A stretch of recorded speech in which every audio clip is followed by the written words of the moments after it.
goodness! Today is the final video in I guess really for all of 2022. What a year. If you're brand new to my channel, hi, my name is Katie Carson. I make soap, and I make soap inspired by lots of different things and shaped into lots of different things. This is our annual tradition, making a gingerbread house completely out of soap. And this year, 2022, we have a little something extra up our sleeve because I am not making a regular gingerbread house. No, I am going to make a pink one because I really want to make a pink one. I really wanted to do something that was going to be fun. I wanted to add rainbows into it. I wanted to add pastels into it. We're going to do different colored frosting on it. I hope I'm not going to overdo it. I feel good about it. I don't think it's going to be too much. I think it's going to be just right. So this video will happen in stages because it is going to take me over a week to assemble it. So I'm going to look a little different as the video goes on as we change days, but we will start by making the gingerbread house itself. We have to get the frame before we can have the decorations. Then, if there are any extra embeds that I need to make, I will make those separate. And then we will assemble the gingerbread house, decorate the individual pieces, glue it all together, and add the finishing touches. It's going to be very fun. It's going to be very time consuming, but I know it's going to be worth it. So I have a decision to make right now, and that is which of the gingerbread molds am I going to use. I actually have two different types of silicone molds, and they each have their own little flavor to them. Our first choices look like this. They're a very smooth gingerbread house. They have a cute little window here at top, obviously the little door, and then for the roof we have this kind of scalloped appearance. And then for this particular one we have what looks to be like a log cabin. There is one big window on one side and two smaller ones on the other. It has sort of like a clay roof tiling, sorta, and then it has sort of a simpler front with the door. I have to admit, I'm actually leaning towards the red one, not because I necessarily like the style as much, it's just because the pieces themselves, I feel, are a little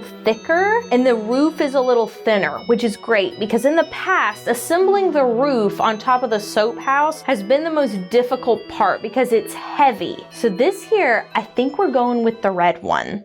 So let's talk about how we're gonna do this. Here is our oil base. I do want to add some titanium dioxide to our lye water solution, but the base I really want to be Pretty Kitty by Mad Micas. So this is a beautiful pink color. I'm not gonna measure it because I don't have to recreate any of this. And a little bit goes a long way. That honestly was probably too much, but who's counting? I also want this to be sparkly. So I'm gonna add a little bit of Sparkle Plenty. This will be shiny even after the soap is cured. And of course, for the fragrance, we can't use gingerbread because it'll turn our soap brown. So we're gonna use raspberry jam. This is one of my favorite fragrances from Brambleberry. It's so good. All right, we'll begin by blending up our lye water solution because that's what has the titanium dioxide in it. And then I'm going to mix up my oils with the color in it. And I'm going to mix them for a very long time because neon colors have a tendency to leave little blips all through your batch and it doesn't look that good.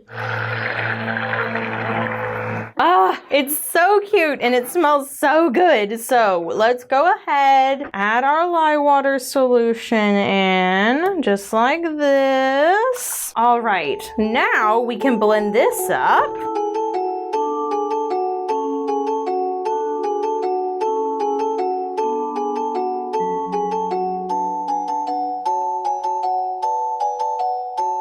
And whoa, what is this? Some paranormal color morphing. That's okay, I knew this was gonna happen. This fragrance oil does this quite often. I am counting on it going back to pink because that's what it did in some of the other soaps that we've made. If it doesn't, I'll have to start over, but that's a risk I'm willing to take because the fragrance is so good. Admittedly, my batter is much runnier than it normally is, which actually is super helpful because there are so many little pieces pieces that I have to fill and make sure that there's no air bubbles in. So I'm going to do these roof tiles first, then I'm going to do these homes, and I'm going to start by pouring the soap in the middle and then go around a little bit those windows so that hopefully there's a minimal amount of air bubbles. Now for over here, same thing. Go around those windows a couple of times. Hopefully that presses all the air out. Last really detailed area here. And of course the door, which I'm trying to pour high so that it also doesn't have any air bubbles. And now I can get my popsicle and try to smooth everything back to where it's supposed to be. And it doesn't actually matter if this side is smooth because you won't see it. It'll be the interior of our gingerbread house. Okay, this little area I feel like needs a little bit more. Okay, I have everything done. And yes, it is a terribly icky color right now, but fingers crossed that it looks the way it's supposed to in about 24 to 48 hours. A lot has happened since the last clip. First thing that happened is that I unmolded all of the pieces of the gingerbread, but then I waited a really long time before doing the next step and things got too brittle. So I had to throw out the first set. Now I have made another set that I didn't film because I just did it the exact same way. And the only difference is I fragranced this with peppermint. It did actually end up looking really good, but I wanted it to be more pastel and I knew I would have more control over the color if I used a different fragrance. So all of my pieces have been unmolded. There is some cleanup that I need to do. You can see right here, there's some overflow. And then what I'm going to attempt to do this year is cut out these windows. Now, will I be able to do this? I don't know. It's going to be something I have to test. And I'm really, really hoping this doesn't backfire on me because I do not want to have to make another set. But once I get the windows cut out, my hope is to take some of the Suds and Glow clear melt and pour from Nature's Garden, fill the windows, and then once everything is assembled, have some lights in there. So you can turn it on. I'm going to use the X-Acto knife from the Nerdy Crafter kit that I have. I may use this little tool here to kind of help me clean things up. And I'm going to be using a cutting mat. And let's see if this works. We'll start by cleaning up edges and cutting out windows. This next part took absolutely hours. Like for this entire gingerbread process, I estimate it took me anywhere between 14 to 20 hours total. It was just so time intensive. Cutting out these little bitty pieces, even though it did work, it took so long. So enjoy the super speedy version of me doing this.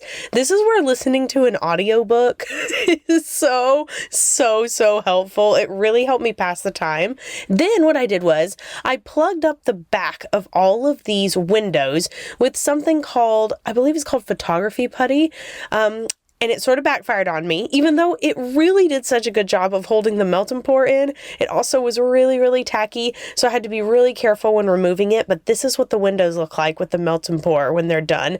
So clear, so beautiful, lets all the light through. And this year I wanted to make sure that every single thing on the gingerbread house was made out of soap. So I made my own sprinkles using a pearl bead string silicone mold and then cutting them all out individually. I made 2 different colors of chocolate bars, a pink one and a green one, and then I dusted them with mica after removing it, and I put them onto the sides. So after I kind of placed everything where I wanted and marked it all up, I started putting on the frosting.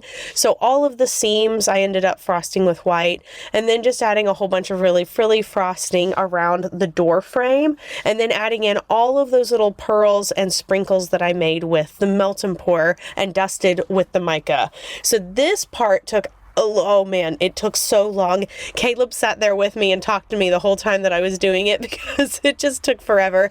And it's hard to know when to stop because I am obviously pulling out all of these designs sort of out of my mind, and I just keep going until it looks done. So if I had more embeds, I placed more embeds. I really love the way that the stacked pieces of chocolate look on the sides. Kind of went for a little bit of cutesy girly extra fun here, and I'm obsessed with the way it turned out. Okay, we are back the next day, and this is what I'm going to be mounting my soap gingerbread house to. Next year, I may use a piece of acrylic because that would be even stronger and it certainly would look prettier, but this will do for now. It's not a bad look. In fact, cardboard obviously kind of looks like gingerbread. So everything has set up. I mean, look how cute. I'm obsessed. This is among my favorites. So I'm going to do exactly what I've done in years past, which is glue this to whatever it's sitting on. In this case, it's cardboard, using a little bit of melt and pour soap. And then I'm going to glue the seams together. So we'll start by doing the front of the house, just like this, taking a little bit of melt and pour, just using it as a glue. And it doesn't matter if it comes to the inside of the house because you won't be able to see it. It's not a big deal. I'm just gonna hold it here. Awesome. Just like that. Again, just gonna pour a little bit on the inside, and it doesn't matter if it moves around. Just gonna shove it into all the cracks here to use as a glue. Gonna do the same on this side. Okay, so let's do the big window on this side, just like this. Perfect. And I remember messing this up last year, so I'm gonna measure everything first to make sure I'm not putting things in the wrong spot. Yeah, it is supposed to go like that. Okay. Right, just gonna flip this to the side. Put a little of my melt and pour glue right down here and flip real quick, just like so. Make sure it's straight and then glue the back. I will do all the seams at the end. Right now, I'm just trying to get the basics up. Okay, I think it's all gonna fit perfectly. Thank goodness, because I can tell you I was getting a little nervous there. All right, I'm going to seal up the edges in here. Pour a lot of that melt and pour in. Use my scribe tool to make sure it's touching all the walls. All right, I'm gonna clean up some of the extra drips here. Okay, now I'm gonna pour some down the seams. Awesome. Okay, I think I have taken all necessary precautions as far as this is concerned. You can see all that extra melt and pour in there, but I'm choosing to be okay with it because I really don't think it's gonna matter. Also, additionally, yesterday, I made some little Christmas trees with the leftover white frosting I had. So I'll probably place these kind of randomly on here. I mean, still make it look good, but maybe put these together like this or something like that maybe, so that at the beginning it looks like snow. I don't know. Okay, so I'm gonna move these off to the side for now. I just wanted y'all to see them. I'm gonna scoot this now, just like so. I'm gonna cut a little hole in the bottom of the cardboard. It doesn't need to be very big. Okay, I think that's all the way through. Was it? Or was it only through one layer? Got it. Okay. Woo! Forgot that door's not glued in yet. You can see the hole in there now.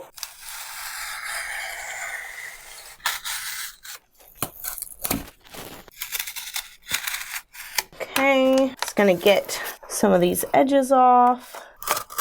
And now, I think I've let it sit for long enough that the melt and pour is dry. Let's go heat up a little more melt and pour glue, and then we'll get the top on. All right, now for the tricky part, the scary part, the part I never enjoy, and that is to get our roof on. I'm going to drip, oh dear, that was a little more than I wanted, admittedly. Drip a little on like that. Now, the thing is for this, I really only need it to stay on for long enough until I can get my cold process soap and pipe the seams, because that's the good glue. But it is just not wanting to stick this time, and I do not know why. Okay, I think I finally got that one. I just had to wait for the melt and pour to get a little more tacky. So now you can see it's pretty gloopy, and I think this is the consistency you really want for gluing things.